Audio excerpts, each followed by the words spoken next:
welcome to the W Show. Sarah Ollie here with Sarah Black and Riley Beveridge. And our special guest today, AFL Executive GM of Footy Ops, Laura Kane. Laura, welcome to the W Show. Thank you for having me. It's amazing. So good. We're pumped to have you here, especially ahead of two massive semi-finals. But to begin with, Riles, some news. And yes. There are two vacancies in the coaching landscape and several candidates are popping up. What do you know? There certainly are. So, yeah, two vacancies at Adelaide and Sydney right now. As we revealed last week, Scott Gowan's the latest to depart his club. A third club has a coach out of contract. That's Melbourne and Mixtonia. And then there's a fourth club undergoing a review into its AFLW program. That is Richmond. So, with clubs canvassing the contenders for AFLW coaching jobs, here are what I'm calling the next nine. So, the next nine coaches in the landscape.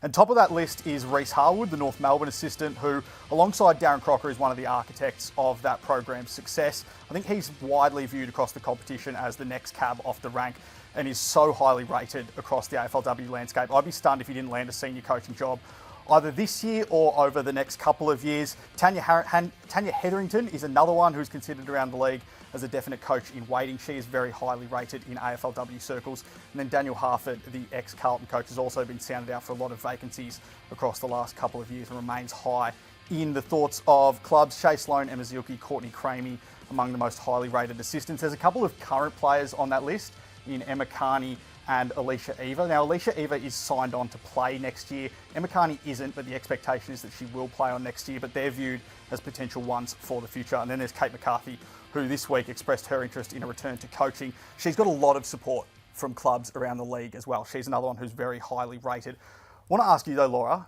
of the 7 females on that list, all of them are ex-players.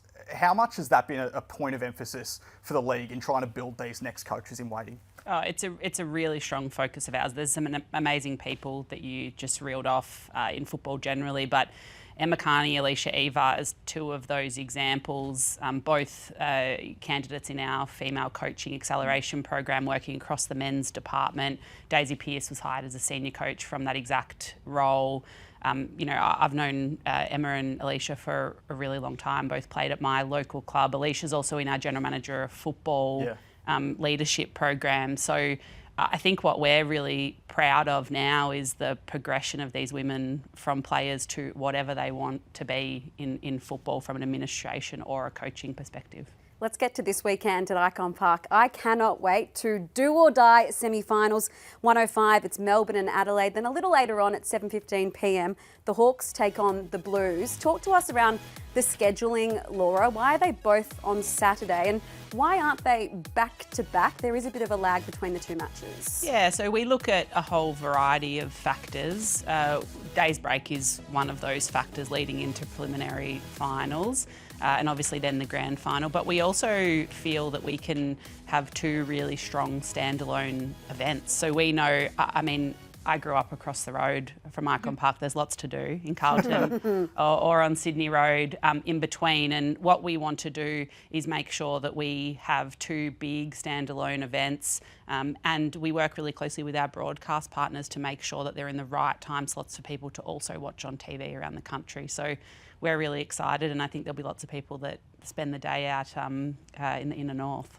So, Laura, what you're saying is we're going to grab a Parma in between games and then come back again? That's right. That's what I'm saying. I wanted to talk to you about crowds. It's been high on the agenda for a couple of years across AFLW. On the weekend, obviously super wet in Melbourne in particular. Crowds for the finals range from 3,300 to about 4,000. Are you comfortable with where they're sitting for finals? Because we'd like to see a bit more, I think, for those standalone games. Absolutely, we would. I think we had a bit of a bizarre weekend of weather, didn't we? Here in Melbourne. We didn't know whether we were coming or going with T-shirts or puffer jackets. So, that's not ideal. And that makes it hard for people. It makes it hard for people for any event. So I'm hoping we have a little bit less rain. But you're right, we want to see more people getting to those games, and we want a full Icon Park because it creates for just such a good atmosphere for finals, as we all know. And I think, if you put transfer 3.5 to Marvel, it would be a very different experience. One thing I wanted to ask you about, because it hasn't really made its way through the general chat, is the events that are on at Marvel at the moment. Like, I understand that's a decision the AFL have to make, but, we've seen Metallica, Lady Gaga's coming up, Oasis, dominated last week. How much money is coming in for the AFL from these events at Marvel Stadium? Yeah, Marvel Stadium's an incredibly important asset for our industry more broadly. We're the busiest, I think we're still number one, the busiest multipurpose stadium in the world. And so to be able to have sporting events across all sorts of codes, clearly the majority being AFL men's football, as well as concerts and a whole host of other things, that's something that's really important for our ecosystem and really important for the business of Marvel. However, we want full stadiums for AFLW as well, and I'd love to be pushed to have to find a stadium bigger than Icon Park, so let's fill it. Can I ask, the men's competition announced a wildcard round this weekend. Is it on the agenda for AFLW? It seems like it would fit well in AFLW given the inconsistencies in the fixturing as things stand. Is it on the agenda though? Yeah, we look at all sorts of things. We look at the same things across men's and women's, whether that be the way that finals are structured, representative football, whatever it is, we're always looking at both. That's how we make all decisions here. So I think in particular this year, given there was one game and percentage that decided the 8, all the way down to the Bulldogs would probably jump at the opportunity for a wildcard round. So, yeah, we'll look at it. Just on the fixture, where are we at with hitting the triggers for a 14-game season at the moment? Yeah, so we're not quite there yet, but what we've seen some really positive growth in is attendance. And this year we spent some time focusing on particular rounds and games. We obviously have our Indigenous round, we obviously have our Pride round, which is so special for AFLW in particular. And we spent time having priority and or marquee games, we call them. What was really pleasing to see is that we had an average of 40% increase in attendance across all of those, obviously, across all of those marquee and club priority games, and that's something that we can continue to push and grow into next year and beyond. But we'll get there. The competition will grow. We need more people watching, more people coming along, but really pleasingly, the football is such a high standard, and we've seen some unbelievable numbers this year on year, post some of the changes we made to on-field rules. So, Riles, the Hawks and the Blues, they play on Saturday night, but also set to be big players come next month's trade period. Yeah, they certainly are. So Carlton and Hawthorn are both set to be among the most aggressive sides in next month's trade period. And two names that I want to speak about. One linked to Carlton is Ali Morfitt. So this is an interesting one. All-Australian ruck a couple of years ago and one of the game's best young players. I'm led to believe she met with Carlton over the last week around a potential trade. She's contracted through until 2027. So I think there's a realisation from both parties that it would be a difficult move to execute. But the Blues have definitely been aggressive in the market in the lead up to this trade period, and Ali Morfitt's one that they are targeting. Another name to watch for Carlton is Adelaide's Brooke Boylow, who was named in that 22 under 22 side earlier this week. She's being strongly linked with a move to Carlton. As for Hawthorn, we mentioned a couple of weeks ago that there was a bit of a contract crunch coming for them, and it related around Anya McDonough. She stayed. So I think Rivals' attentions have since turned to Tilly Lucas-Rodd. Tilly's a reigning All-Australian, made this season's squad as well.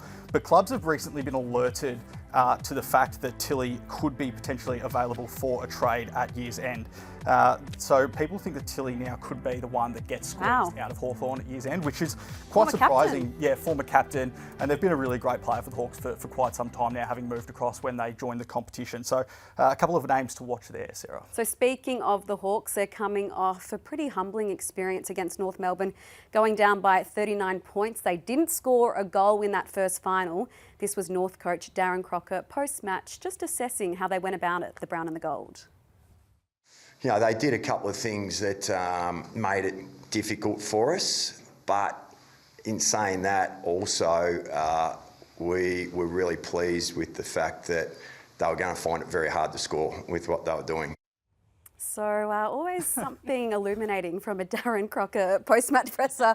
Sarah, tell us what you really think, Croc. But we did see his point, didn't we? And it was just a brick wall that the Hawks were coming up against when it comes to North Melbourne's backline. And you speak about the entries, Sarah, but it's quality v quantity, isn't it? Yeah, the sort of managed messaging out of Hawthorn off the back of this was that, oh, well, we actually had 28 inside 50s. So, you know, we were giving ourselves lots of opportunities to score. unfortunately, as you see, it's probably a case of quality over quantity, or a lack thereof in terms of the quality. We know that North Melbourne's backline is so strong, but even so, Hawthorn were just bombing it inside 50 with reckless abandon. So I'd love to see them lower their eyes this week, maybe use hands a little bit more, and find those targets inside attack instead of just bombing it into a Harriet Cordner who will eat those 50s up. They've got to overcome a few injury concerns as well. And unfortunately, Anya McDonough, their star forward, at times it's been McDonough or bust. She has been added to their injury concerns there. It is, to say it's a lengthy injury list is an understatement. 10 of Hawthorn's 30 players are either close to unavailable or completely unavailable for this week. McDonough's suffering from a knee bruising. It was a knee-on-knee collision. So, you know, that can be quite tough to overcome, but it is something that can be pushed through. There's no structural damage there. I understand that Hawthorn's VFLW Best and Fairest, or Box Hill's VFLW Best and Fairest, Matilda Van Berkel, has been tapped on the shoulder to say, hey, we might need you to make your AFLW debut this week. Now, if Hawthorn have fewer than 24 available, then they can go to top-ups for either the emergencies or for the main squad itself. So there's a chance that Matilda could make her debut in a final, which would be an extraordinary story for the Gippsland product. So that is one side of the equation, Hawthorn with a lot to do there. And on the other side, they are coming up against this Carlton side who are playing with so much freedom and so much fun. Laura, you're a massive footy head. Do you have a big smile on your face when you're watching the Blues go about it as we do? Because they're just one of the most watchable teams in the comp right now. Oh, they're enjoying themselves, that's for sure. I particularly like their presence on TikTok and Instagram. It's very funny, but my favourite thing to do at a Carlton game is stand with Abby and Sophie's parents, in particular their mum. She's amazing. She's a super fan. Well, let's look at Sophie McKay because she is emblematic of the Blues this season. She didn't kick a goal the last time the Blues met the Hawks, but she is coming off a 2-goal performance in the wet against West Coast, her first final. And how about the hammy celebration? Laura, what did you make of that? I love it. I love both. I just love the joy that they have. And you can see it across their entire program. And to see, you know, even their very first game of the season, to see them hugging board members and Carlton executives and just so thrilled to be there. That's what we want to see. Absolutely. Prediction time, everyone. No sitting on the fence, Riley. Carlton. Sarah? Yeah, Blues. Laura? I go for the umpires. Oh! Straight first throw up. That's good. We do get sucked into the team that's won, don't we? We do, I know. And it happens in men's and women's, but I just think that lengthy injury list, I'm going to go with Carlton for the me. Blues as well. Now, in a couple of weeks' time, it is the grand final. It means there will be a grand final entertainment announcement. Laura, you love a gig. You have been busy on the gig front. Oasis, have you been to Akadaka yet? I mean, who would be your bucket list grand final entertainment item? Oh, there's so many that I could choose. I have such a diverse, I like such a diverse range of music. Such as? I don't know, we were talking before about the Greek concert I went to last week. So I like Greek music. I'm going to AC/DC on Sunday. I quite enjoyed Mariah Carey and everybody else that performed at Marvel that night. So I'm excited for who the grand final entertainment is, and I'm excited for you to find out. If it could be anyone, pretend that you didn't have any budget, who would it be? Taylor Swift. Nice, nice. Glad we're on the same page then. And I would say take your earplugs to Akadaka because I could hear it last night from where I live. So it is a loud concert. Can't wait. More serious matters. For unselected players, the scrimmages have been such an important thing. You know, for them to help pitch their case to be picked up. You know, we've seen a variety of iterations of scrimmages. So what are the plans for next year? Because there's been some murmurings at Clubland that things might change. Yeah, no, it's really important to us that players have opportunities to develop, and the best way to develop is to play. When we hear that loud and clear. So we'll continue with the scrimmage model. We're finalising what that looks like. We're finalising what the pre-season competition more broadly looks like as it relates to the timing of State League for the competition that we control here in Victoria. So that's a national priority for us, however, because it's not just scrimmages where our players develop, it's the respective state leagues across the country and competition. So proceeding with scrimmages, finalising what it looks like. So is that saying that the VFLW competition timing could shift? Potentially. Yep, we have to work out what's best for the AFLW competition and players. But like I said, it's not just Victoria. We just happen to run that competition.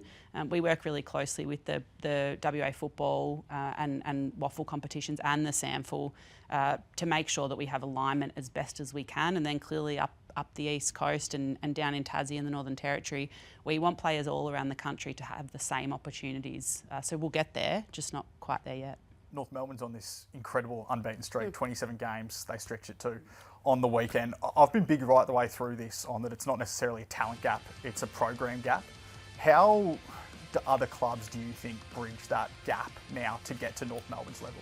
Yeah, I mean, I think I've borrowed one of your lines around bringing the bottom up, not the top down. It's really important. I think there's some interesting themes out of the most successful, long-term successful programs in our competition. So if you take North Melbourne, Adelaide, Brisbane, for example, they have coaches that all played and worked at the same time. And I think that overlay culturally for the W players is they were like them. At the very start of W, they had to balance lots of things. And back then it was VFL and working. And you mentioned North Melbourne, it was the same for Darren Crocker. So there's this connection to the players that I think is consistent across the best. Now, clearly that's not all you need, because we've got some unbelievable programs that are, working their way up the ladder. But the one club, two teams model works.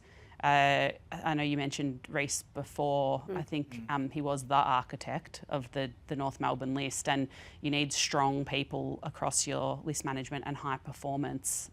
But it's leadership from the top, and we're seeing that work. And North Melbourne haven't lost for a long time, so anything's still possible. They shouldn't get complacent.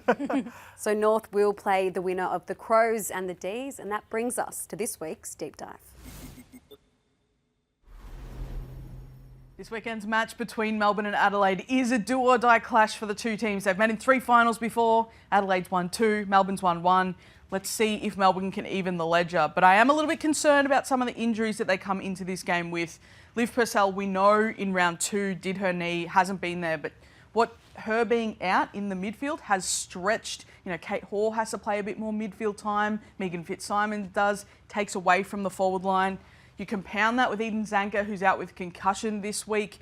That's height from the forward line and a little bit of midfield minutes gone.